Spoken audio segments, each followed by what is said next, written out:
అయినటువంటి వాక్య భాగము ఫిలిప్పీ 3వ అధ్యాయము 3వ వచనము. ఫిలిప్పీ 3:3. ఎందుకనగా శరీరమును ఆస్పదము చేసుకొనక దేవుని యొక్క ఆత్మ వలన ఆరాధించుచు క్రీస్తు యేసునందు అతిశయపడుచున్న మనమే సున్నతి ఆచరించువారము. చిన్న ప్రార్థన చేసుకుందాం. దయగలిగిన మా తండ్రి, మీకు వందనాలు చెల్లిస్తున్నాం. మరొక శుక్రవారం సాయంకాలం మీ పరిశుద్ధ మందిరావరణంలో చేరుట మాకెంతో సంతోషం.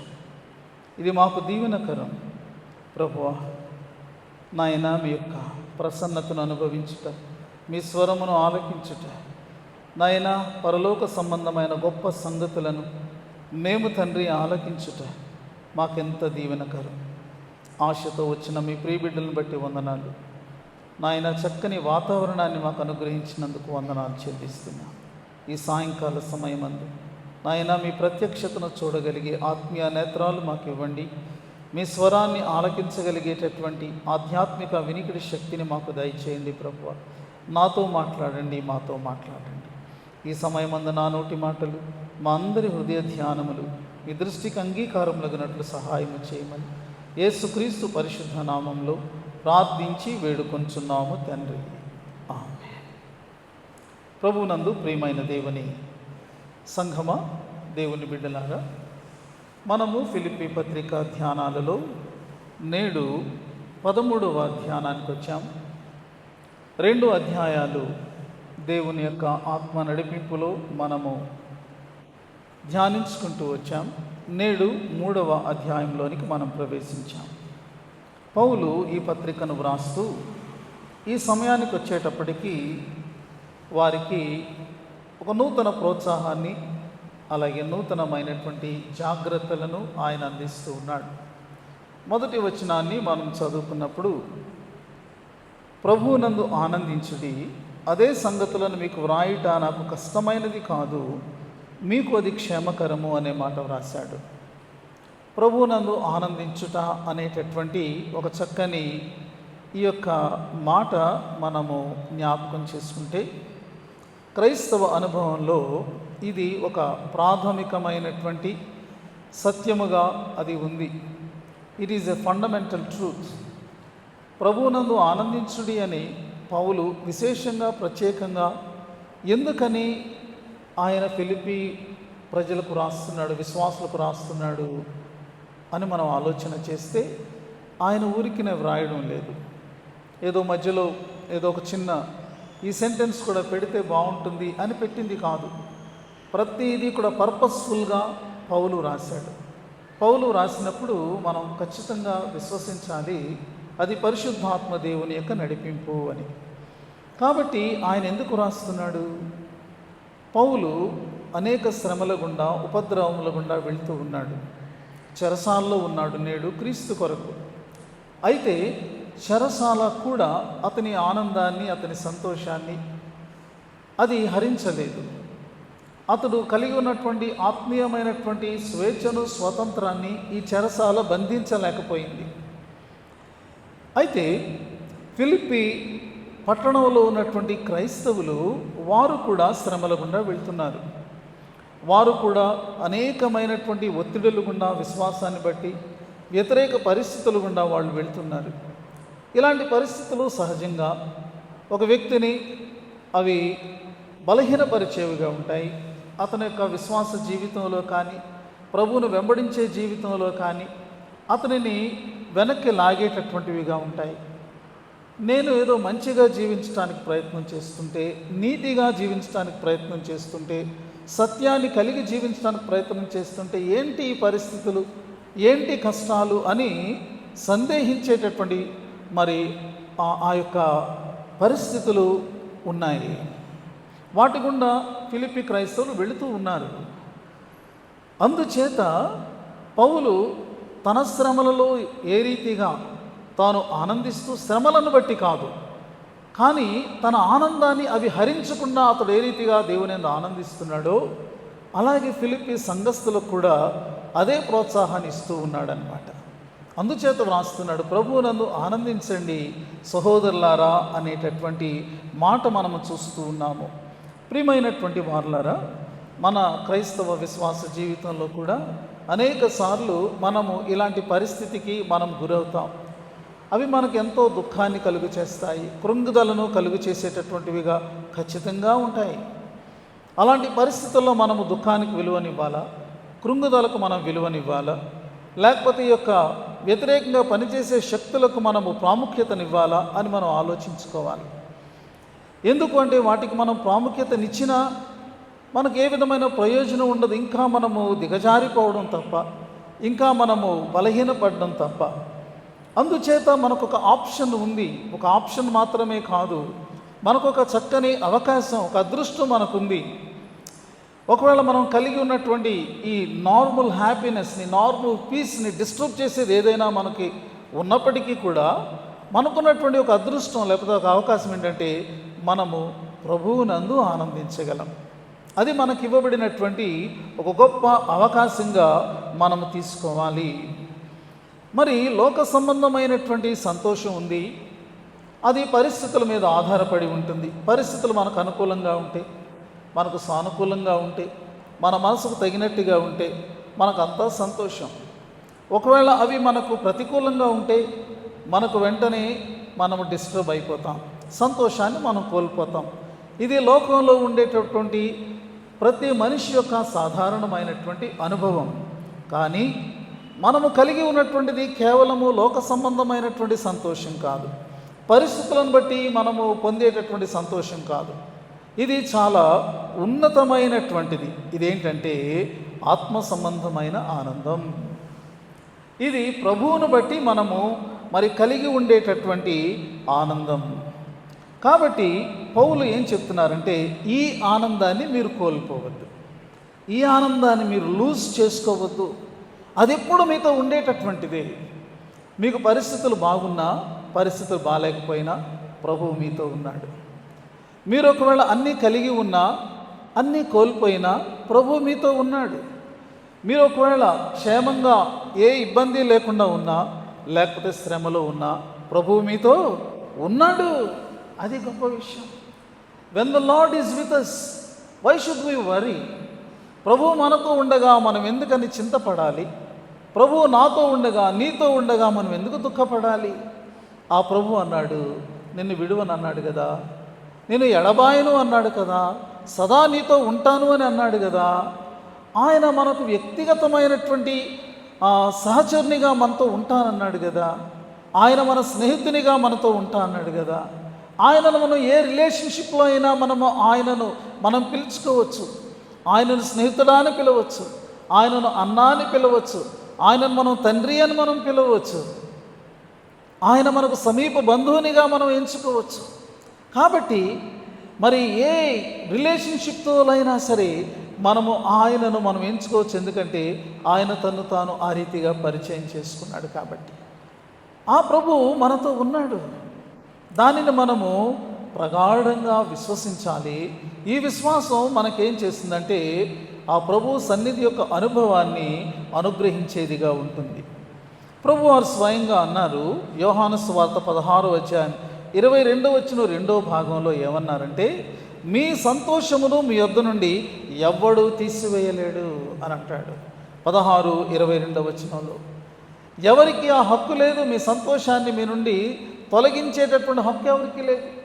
ఆ సంతోషాన్ని దొంగిలించగలిగినటువంటి దొంగ ఎవడు కూడా లేడు అని ప్రభువారు చెప్తున్నటువంటి మాటలు మనకు ఎంతో అవి మనకు బలాన్ని ఇచ్చేటటువంటి మాటలుగా ఉంటున్నాయి. పౌలు ఇలా చెప్తూ ఏమన్నాడంటే, అదే సంగతులను మీకు వ్రాయుట నాకు కష్టమైనది కాదు, అది మీకు క్షేమకరమైనది అని కూడా వ్రాస్తూ ఉన్నాడు.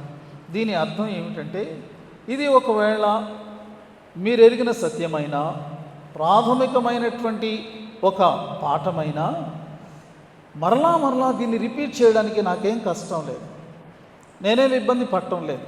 వాళ్ళు ఏమనుకుంటారో వీళ్ళు ఏమనుకుంటారు అని నేను ఏమాత్రం మొహమాట పడడానికి నేనేమి అనుకోవడం లేదు. కాబట్టి ఇదే సంగతులు మరలా మీకు చెప్పడం నాకేమి ఇబ్బందిగా లేదు అనేటటువంటి మాటను చెప్తూ ఉన్నాడు. ప్రియమైనటువంటి వారులారా, మనము సాధారణంగా క్రైస్తవులు ఏం కోరుకుంటారంటే వాక్యంలో క్రొత్త సత్యాలు కావాలని కోరుకుంటారు. ఏదో మర్మాలు వాళ్ళు వినాలని కోరుకుంటారు. అవన్నీ ఆచరించడానికైనా లేకపోతే వీణులుగా విందుగా ఎంచుకోవడానికా?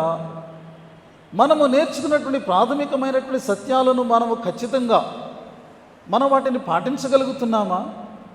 వినేసి పక్కన పెట్టేసి అవి మన జీవితంలో అమర్చుకోకుండా ఇంకా ఏదో కొత్తదాని కొరకు మనం చూస్తూ ఉన్నట్టయితే దానివల్ల ప్రయోజనం ఏంటి?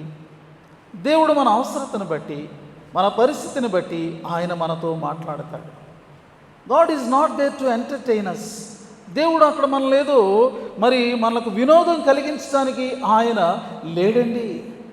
వినోదం వల్ల మనకు ఏమైనా ప్రయోజనం ఉందా? కొద్దిసేపు మనము కొన్ని క్షణాలు, కొన్ని నిమిషాలు దానిని చూసి అబ్బురపడడం తప్ప దానివల్ల మనకేమైనా ప్రయోజనం ఉందా?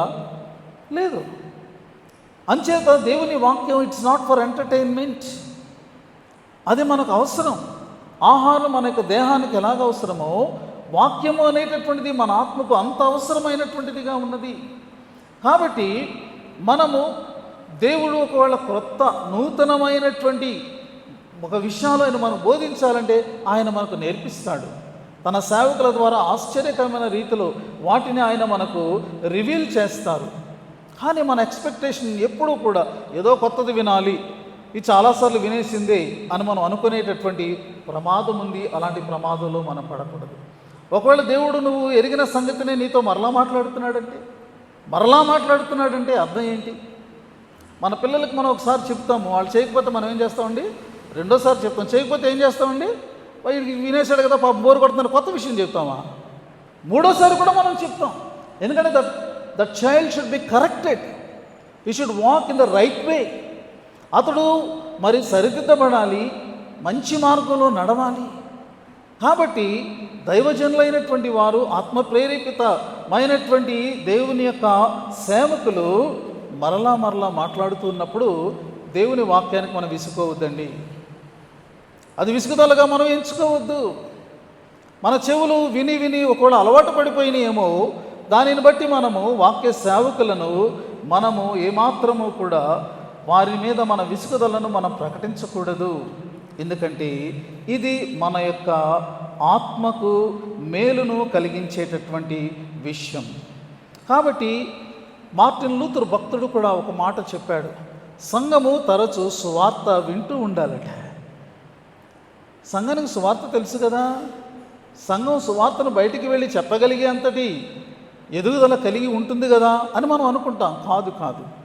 ఆ సువార్త సత్యం, నువ్వు విన్న సువార్త సత్యం, నువ్వు నమ్మిన సువార్త సత్యం ఈరోజు నీలో ఫ్రెష్గా ఉందా?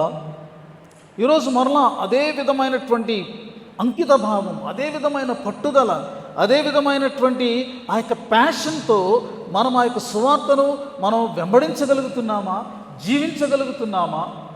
కాబట్టి ఎప్పటికప్పుడు మనము గాస్పుల్ అనేటటువంటిది మరలా మనకు ప్రీచ్ చేయబడుతూ ఉండాలంటే. చూసారా, ఇలాంటి ప్రాథమికమైనటువంటి వాటిని మనం మరలా వాటిని నెమరు వేసుకుంటూ ఆ విధానంలోని, ఆ మార్గంలోని, ఆ వాక్యపు త్రోవలోనే వెళ్తున్నామో లేదో మనం పరీక్షించుకోవడం ఎంతో అవసరమైనటువంటి విషయం. ప్రియమైనటువంటి వారులారా, పౌలు భక్తుడు ఇలా చెప్తూ సడన్గా టాపిక్ మార్చినట్లుగా ఆయన ఆనందం అనే అంశం నుండి జాగ్రత్త అనే అంశంలోనికి వెళ్ళాడు. నేనేమనుకుంటున్నానంటే ఇది నాటి ఫిలిప్పీ సంఘానికి అత్యవసరమైనటువంటి ఒక సందేశంగా అది ఉన్నట్టు మనము ఎంచుకోవచ్చు. అది ఏమిటి అంటే, కుక్కల విషయమై జాగ్రత్తగా ఉండండి, దుష్టులైన పనివారి విషయమై జాగ్రత్తగా ఉండండి, ఈ ఛేదనను ఆచరించే వారి విషయమై జాగ్రత్తగా ఉండుడి. ఎందుకనగా శరీరమును ఆస్పదము చేసుకొనక దేవుని యొక్క ఆత్మలను ఆరాధించుచు క్రీస్తు యేసునందున నందు అతిశయపడుచున్న మనమే సున్నతి ఆచరించువారు. 2వ వచనంలో 3 జాగ్రత్తలు చెప్పాడు. 3 విషయంలో మీరు జాగ్రత్తగా ఉండండి అనేటటువంటి మాట మనం చూస్తాము. మరి ఎందుకు ఈ జాగ్రత్తలు చెప్తున్నాడు? సడన్గా ఈ యొక్క జాగ్రత్తలను అతడు చెప్పడానికి ఆ కారణం ఏమిటి అని మనం ఒకసారి ఆలోచించాలి. ఏం జరిగింది అసలు? ఎందుకని ప్రస్తావన తీసుకుని వచ్చాడు? అంటే అక్కడ ఒక పరిస్థితి పౌలు కంటిన్యూస్గా అతడు ఫేస్ చేస్తూ ఉన్నాడు. అదేమిటి అంటే, పౌలు ఎక్కడ సువార్త ప్రకటిస్తున్నా సరే యూదులు అతన్ని వెంబడిస్తున్నారు. ఏ పట్టణానికి వెళ్తే వెంటనే పౌలు అలా వెళ్తున్నాడో లేదో, లేకపోతే పౌలు ఇంకా ఉండగానే వాళ్ళు ఎంటర్ అయిపోతున్నారు. వారు వచ్చి ఏం చేస్తున్నారంటే, పౌలు బోధిస్తున్నటువంటి బోధను నిర్వీర్యం చేయడానికి వీరు తమ బోధలను బోధించేటటువంటి వారు. ఈ యొక్క విషయాలను మీరు అపోస్తల కార్యాల్లో పౌలు సేవ ప్రారంభించిన సమయం నుండి చివరి వరకు కూడా మీరు చూస్తూ ఉండొచ్చు. ప్రతి చోట కూడా మరి పట్టణంలోనికి వచ్చి అల్లరి చేసే మూకను మరి వాళ్ళు పిలిచి పౌలు యొక్క పనిని వాళ్ళు అడ్డగిస్తున్నటువంటి వారుగా ఉండేవారు. పౌలు బోధకు భిన్నమైనటువంటి బోధను వారు చేస్తున్నటువంటి వారుగా మనం చూడొచ్చు. గలతీ పత్రికలో కూడా ఇంకా మిగిలిన పత్రికల్లో కూడా ఇలాంటి వారి గురించినటువంటి ప్రస్తావనలు మనము చూడవచ్చు. పౌలు బోధిస్తున్నటువంటిది ఏంటి, అతని వెనుక వస్తున్నటువంటి ఈ యొక్క బోధకులు బోధిస్తున్నటువంటిది ఏంటి అని మనం చూస్తే చాలా భిన్నంగా ఉన్నది. పౌలు ఏం బోధిస్తున్నాడు? పౌలు యొక్క బోధ యొక్క సారాంశాన్ని ఒకవేళ ఒక 3 మాటల్లో మనం చెప్పుకున్నట్టయితే, ఒక 4 మాటల్లో మనం చెప్పుకున్నట్టయితే, మొట్టమొదటిది ఏంటంటే పౌలు ఏం బోధించాడు? క్రీస్తు సువార్తను ఆధారం చేసుకుని, అంటే తన సొంత బోధ కాదు ఇది, తన యొక్క జీవితానుభవాన్ని ఆధారం చేసుకుని క్రీస్తు సువార్త తన జీవితంలో ఎలా ఫలించిందో దానిని ఆధారం చేసుకుని అతడు చెప్పినటువంటిది ఏంటంటే, మనము ఫస్ట్ పాయింట్ కృపచేతనే రక్షించబడ్డాం. We are saved by the grace alone. అది మొట్టమొదటిది. రెండవది ఏంటంటే ఆయన బోధించింది దేవుడు అనుగ్రహించేటటువంటి రక్షణ ఉచితమైనటువంటిది. It is free gift. అది ఉచితమైనటువంటి వరముగా ఉన్నది. మూడవది ఏంటంటే దీనిని మనము మన జీవితంలో దానిని మనం పొందాలన్నట్టయితే మనము ఏ విధమైనటువంటి కష్టం పడక్కర్లేదు. మనం దాన్ని ఎర్న్ చేసుకోలేము. ఉద్యోగం చేసే జీతం సంపాదించుకున్నట్టుగా మనము దానిని సంపాదించుకోలేము. మనం చేయగలిగిందల్లా దానిని మనము స్వీకరించడమే. We have to accept it, that's all. అది సిద్ధంగా ఉంది, ఆయన ఇస్తున్నాడు. మన చేతులను అలా చాచి దానిని మనము పొదివి పట్టుకొని మన జీవితంలోనికి మనం దానిని స్వీకరించడమే. 4వ పాయింట్ ఏంటంటే, ఈ దేవుడు అనుగ్రహించేటటువంటి రక్షణలో కుల, మత, వర్గ, వర్ణ, భాష, ప్రాంత భేదాలు ఏమీ కూడా లేవు. మనుష్యులందరికీ కూడా రక్షణ. ఈ రక్షణ ఎవరు విశ్వసిస్తే వారందరికీ కూడా, అందులో ఏ విధమైనటువంటి పక్షపాతం కూడా లేదు. 4 అమూల్యమైనటువంటి సత్యాలు అతని యొక్క బోధలో అవి సారాంశంగా మనకు కనబడతాయి. అయితే ఈ యొక్క పౌలు వెనకాల వచ్చి అతని బోధను పాడు చేయాలి, నిర్వీర్యం చేయాలనుకునేటువంటి యూదులు బోధించినటువంటి బోధలు ఏంటో తెలుసా? వాళ్ళు మొట్టమొదటిగా ఏం చెప్పారంటే, నీవు రక్షించబడాలి, దేవునికి దగ్గరగా అంటే దేవునికి అంగీకారితంగా ఉండాలి అన్నట్టయితే ధర్మశాస్త్ర సంబంధమైన క్రియలు నీవు చేయాలి అని చెప్పడం మొదలుపెట్టారు. రెండవది ఏమిటి అంటే, రక్షణ అనేటటువంటి మనుషులందరికీ కాదండి, అందరికీ కాదు, ఇది యూదులకు మాత్రమే. చూసారా? యూదులు కాకుండా ఈ భూమి మీద ఇంకా అనేక కోట్ల మంది ప్రజలు ఉన్నారు. మరి వాళ్ళందరి సంగతి ఏంటి? వాళ్ళకి అనవసరం. వాళ్ళు ఏమంటున్నారంటే, salvation is only to the Jewish nation అని అన్నారు. మూడవది ఏంటంటే, ఒకవేళ ఎవడైనా దేవునికి చెందినవాడుగా కావాలి అని అనుకున్నట్టయితే అతడు ఏం చేయాలి అంటే, సున్నతి అనేటటువంటి దానిని అతడు పొందాలి. అంతే ఇండైరెక్ట్గా అతడు యూదులుగా అంటే యూదుల యొక్క ఆచారాల్లోనికి రావాలి అని చెప్పారు. పౌలు యొక్క బోధ అది ఎంత ఇంపుగాను, ఎంత సరళంగాను, ఎంత చక్కగా మనము అది అంగీకరించేదిగాను, అనువైనటువంటిదిగాను, సత్యమైనటువంటిదిగాను ఉన్నదో కదా. దీనిని నిర్వీర్యం చేస్తూ లేదు ఇది అని చెప్పి వారు మరి ప్రతి చోట కూడా ఈ బోధను బోధిస్తూ పౌలు యొక్క మరి సువార్తను వారు చెడగొట్టడానికి ప్రయత్నం చేస్తూ ఉన్నారు. ఇది సిచ్యువేషన్.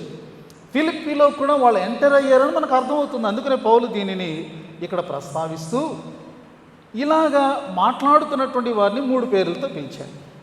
ఒకటి ఏంటంటే కుక్కలు అని అన్నాడు, రెండవది దుష్టులైనటువంటి పనివారు అని అన్నాడు, మూడవది ఛేదనను ఆచరించువారు అని అన్నాడు. కాబట్టి ఎందుకని ఈ పేర్లతో వారిని పిలిచాడో మనం చూద్దాం. కుక్కలు అంటే మామూలుగా మనం తిరిగేటటువంటి ఈ కుక్కలు కాదండి, జంతువులు కాదవి, మనుషులను ఉద్దేశించి అతడు మాట్లాడుతున్నటువంటి ఒక మాట. యూదయ రబ్బీలు ఏమని చెప్పుకునేవారంటే, తమ ప్రజలకు ఏమని బోధించేవాళ్ళంటే, the nations of the world are like dogs అనేవాళ్ళు. ఇదిగో యూదులు కాకుండా ఉన్నటువంటి వాళ్ళందరూ కూడా కుక్కలతో సమానం, ప్రపంచ దేశాలలో ఉన్నటువంటి మనుషులందరూ కూడా కుక్కలతో సమానం అని అంటూ ఉండేవారు. అది వారికి ఉన్నటువంటి జాతి గర్వం, అది వారికి ఉన్నటువంటి ఆ యొక్క మరి ఒక ఆధ్యాత్మికమైనటువంటి ఒక గర్వంగా మనం దానిని ఎంచుకోవచ్చు. వీళ్ళు ఇతరుల కుక్కలు అన్నప్పుడు పౌలు వారిని అదే మాటను తిరగవేసి వాళ్ళ మీద చెప్పడానికి గల కారణం ఉంది. నువ్వు మాట అంటే నేను 2 మాటలు అంటాను అనేటటువంటి దెబ్బలాట ధోరణి కాదు, కానీ వాళ్ళకి రియల్ స్టేట్ని క్రిస్టియన్స్కి తెలియచేస్తూ ఉన్నాడు. ఎందుకంటే ఆ మాటల్లో లేకపోతే వాళ్ళు చెప్పేటటువంటి ఆ బోధల యొక్క ప్రభావానికి వీళ్ళు గురి కాకుండా ఉండడం కోసం చెప్తున్నాడు. కుక్కలు, వీరి గురించి మనం ఏమని ఆలోచించవచ్చు. ఒక వచనం మనం చూడవచ్చు. చూడండి, 22వ సంకీర్తనలోనికి రండి. సంకీర్తన 22 16వ వచనంలో ఒక మాట మనం అక్కడ చూస్తాము. 22వ సంకీర్తన 16వ వచనం, కుక్కలు నన్ను చుట్టుకొని ఉన్నవి, దుర్మార్గులు గుంపు కూడి నన్ను ఆవరించి ఉన్నారు. మనకు తెలుసు 22వ సంకీర్తన, అది దాన్ని మనం చదువుతూ ఉంటే పాత నిబంధనలో ఉన్న దానిని మనం చదువుతూ ఉంటే మనకి ఏం కనపడుతుంది, ఎవరు కనపడతారంటే సిలువ మీద ఉన్నటువంటి యేసుప్రభు వారు కనపడతారు. అది సిలువ దృశ్యం. ఆయన సిలువ మీద వేలాడుతూ ఉన్నప్పుడు ఆయన చుట్టూ ఆవరించినటువంటి భయంకరమైనటువంటి వాతావరణం. కాబట్టి అక్కడ ఇదిగో ఈ మాట వ్రాయబడింది, కుక్కలు నన్ను చుట్టుకొని ఉన్నవి, దుర్మార్గులు గుంపు కూడి వారు మరి నన్ను ఆవరించి ఉన్నారు. అంటే ఎవరైతే సిలువను వ్యతిరేకిస్తారో, ఎవరైతే సిలువ నాదుణ్ణి తృణీకరిస్తారో, ఆ గొప్ప త్యాగాన్ని వారు చాలా చాలా చులకనగా ఎంచుతారో వాళ్ళను అలాగా పౌలు పిలుస్తూ ఉన్నాడు. గమనించండి, మన రక్షణకు కారణం సిలువ కదా. ఈరోజు మన యొక్క జీవితాలు ఇదిగో ఈ విధమైనటువంటి సంతోషముతో, స్వేచ్ఛతో, పాప బంధకాల నుండి మనం విడిపించబడి, శాపముల నుండి మనం విడిపించబడి ఒక జీవముగల నిరీక్షణ కలిగినటువంటి వారంగా మనం జీవించడానికి కారణం ఆ సిలువనాథుడు కదా. ఇంత గొప్ప కార్యమును సల్పినటువంటి ప్రభు అలాగ రక్షణ మనకు అందించడానికి కారణమైనటువంటి సిలువను వీళ్ళు సింపుల్గా తృణీకరిస్తూ దానిని విశ్వసించిన వారిని సహా వెనక్కి లాగుతూ ఉన్నప్పుడు పౌలు వారిని కుక్కలు అని పిలుస్తూ ఉన్నాడు. బహుశా వీరిలో కొంతమంది యేసుక్రీస్తును అంగీకరించినటువంటి వారుగా ఉండి ఉండొచ్చేమో, ఎందుకంటే అలాంటి గుంపు కూడా ఉంది. పేతురు వారి గురించి ఏమని మాట్లాడుతున్నాడు అంటే మనం రిఫరెన్స్ చూడలేం, కానీ 2వ పేతురులో ఆయన అంటాడు, కుక్క దేనికి మరలా తిరుగుతుందండి, అంత దాన్ని మనం మాట్లాడడానికి చెప్పుకోవడానికి అదంత బాగా అనిపించదు.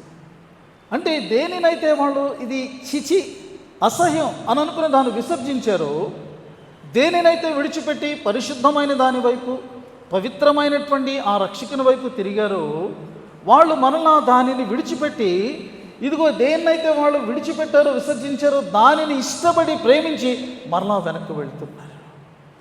అంటే వారు విడిచిపెట్టినటువంటి ఆ యొక్క జీవితాన్ని, లేకపోతే పాత జీవితాన్ని ప్రేమించి వెళుతున్నటువంటి వారు. ఇలాంటి వారి బోధలు మనకు అవసరమా? ఇలాంటి వారి యొక్క డైరెక్షన్ మనము దానికి ఇంపార్టెన్స్ ఇచ్చి, దానికి విలువనిచ్చి మనం దానిని అంగీకరించాలా? సో పౌలు అంటున్నాడు, జాగ్రత్తగా మీరు ఉండండి. Don't turn back. వెనక్కి వెళ్ళొద్దు, అలాంటి మాటలు మీరు అంగీకరించొద్దు అంటున్నప్పుడు పౌలు మనకేం చెప్తున్నాడు? నీ జీవితంలో సిలువకు నీ విలువనివ్వాలి. సిలువనాథుడిని ఎప్పుడూ కూడా విడిచిపెట్టకూడదు. ఆ రక్షకుడు లేకపోతే నీకు జీవితం లేదు, నీ భవిష్యత్తు లేదు, నీకు పరలోకం లేదు, ఈ లోకంలో నీకు సమాధానం లేదు. ఆయన నీవు హత్తుకొని జీవించు. ఇది సంఘానికి పౌలు మరి అందిస్తున్నటువంటి ఎంతో ముఖ్యమైనటువంటి బోధగా మనం చూడొచ్చు.